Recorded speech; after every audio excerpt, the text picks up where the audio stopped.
Creeping across the Black Sea in the early hours of this morning, an unmanned drone boat heads directly for a Russian chemical tanker before exploding on impact.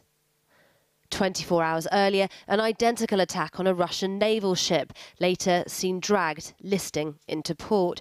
Moscow described the tanker blast as a Ukrainian terrorist attack and vowed to take revenge. Its own missiles have been hitting Ukrainian ports since it pulled out of a UN deal allowing grain shipments out of the country last month.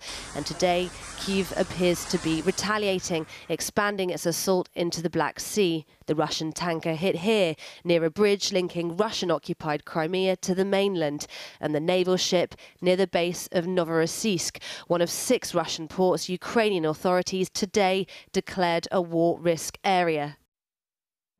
This is as much an economic as a territorial assault, targeting the mainstay of Russia's economy, oil and gas exports, with Ukraine giving all commercial vessels just over 2 weeks to leave the area.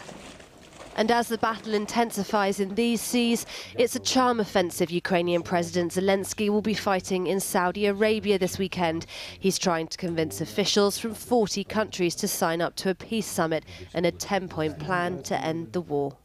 This is very important because issues like food security and the fate of millions of people in Africa, Asia and other parts of the world directly depend on how quickly the world implements the peace formula. I am grateful to Saudi Arabia for providing this platform for negotiations. All eyes will be on the special envoy from China, Russia's longtime ally, which refused to attend similar talks in Copenhagen earlier this year. But will Beijing sign up to a plan Moscow so emphatically rejects, one that would see it restore Ukraine's territory and withdraw its troops? Just today, the Russian Defense Ministry announced it had taken control of Novoselivsk in the eastern Luhansk region, a village lost and won so many times its homes have been shelled to oblivion. 150 people lived here in January. It's now deserted, but for the soldiers fighting to the death for this small patch of land.